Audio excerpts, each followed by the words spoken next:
Hey folks, it's Dr. Ro here. Apologies about the noise, the builders are downstairs. I wanted to talk about this subject because it's a conversation that's been happening quite a lot. Just the background, in my background as well, in recent weeks, even as recent as yesterday, I was speaking to Dr. Robert Verkerk, who many of you may have actually seen or heard on our podcast, which was sometime around March, April, when COVID was kind of getting its grip, first time around in the United Kingdom, and also been liaising with Mel Aldridge, both from A&H.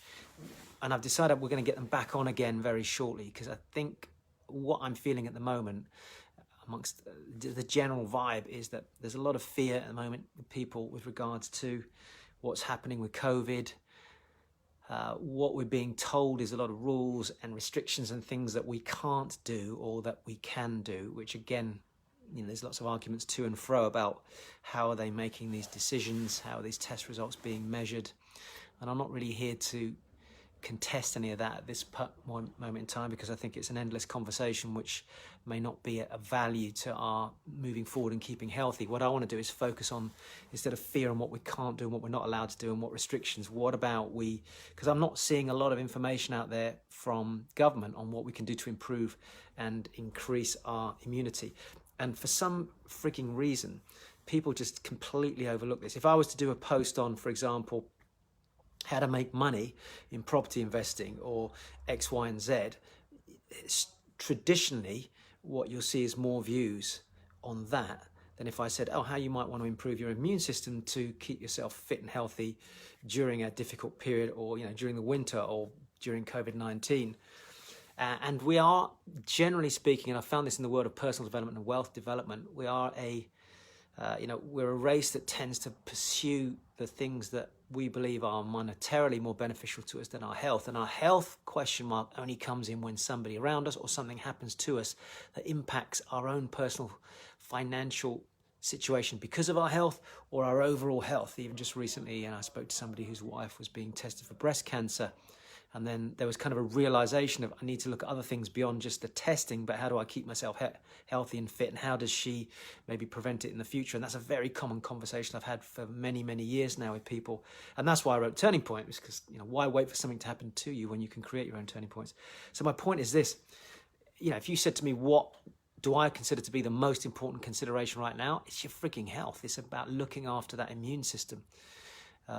I'm not going to get political over this, but if you traditionally look at our bodies, why is it two people can be subject to an illness, a virus, and one of them contracts it and the other one doesn't? Now, yes, there may be an argument to say that genetically some people are more susceptible to certain illnesses or virus. Granted, again, I'm not a medical doctor, so I'm not going to comment on that. And anything I say is an opinion on this live.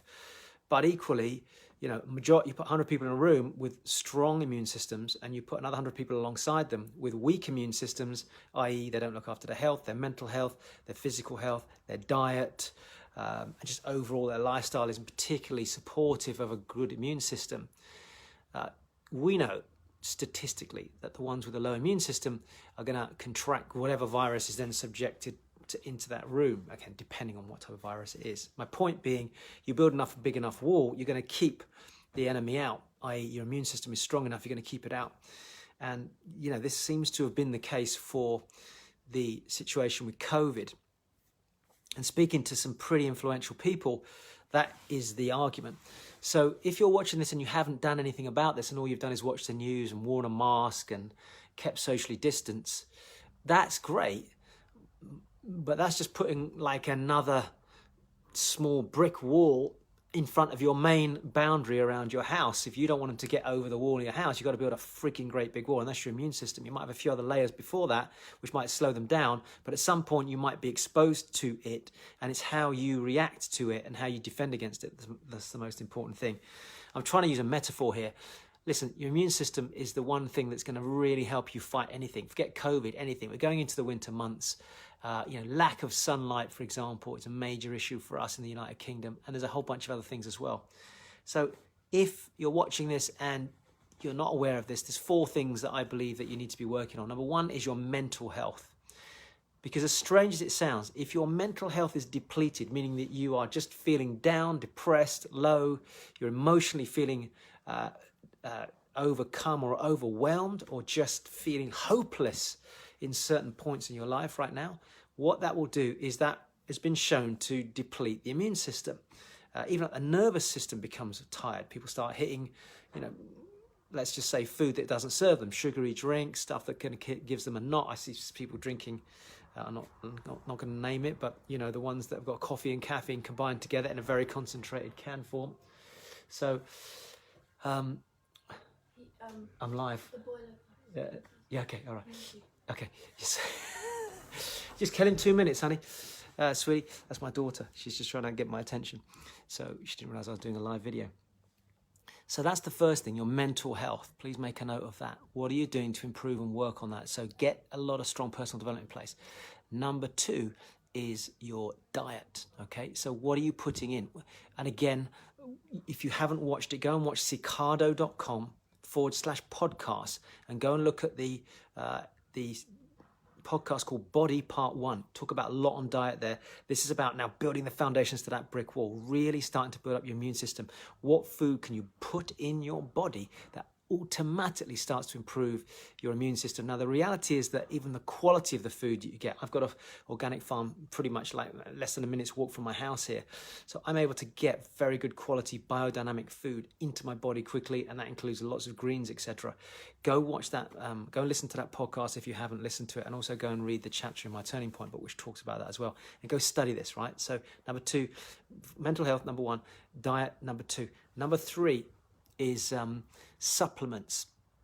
Now, a lot of people don't believe in supplements, but I have now absolutely realized in this last 2 decades or more that if you are not supplementing your diet, because no matter how good the food is I can get here, I can't always consume the right amount for my body to assimilate the right nutrients into my body. So although people might argue, eat a load of kale, it's not just about eating the kale or the broccoli, etc., which we do a lot of. It's actually how much can I physically get into my body to give my body the right amount to absolutely increase and the mechanism of defense. And that includes things like certain drinks that you consume, what supplements can you consume on a mineral basis, on a vitamin basis, depletion in the summer. D is a massive one.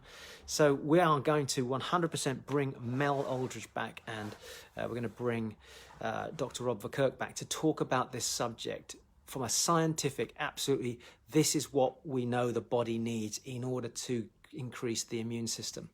So I'm really excited about that. And we've got also a gentleman called Felix Hughes coming on a separate podcast to talk about how to have the best day ever and some of the things that he does to really improve that mental and that physical health on a daily basis as well. And the 4th thing is exactly that. It's your physical health. Now, we've actually just done a part 2 on the podcast.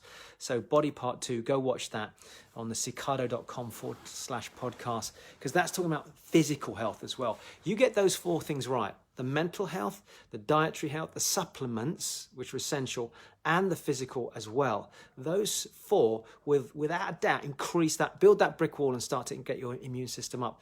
And I suspect the other thing, of course, built into that is sleep. Now, sleep comes into your overall physical health. I'm going to include it in there. How much sleep are you getting?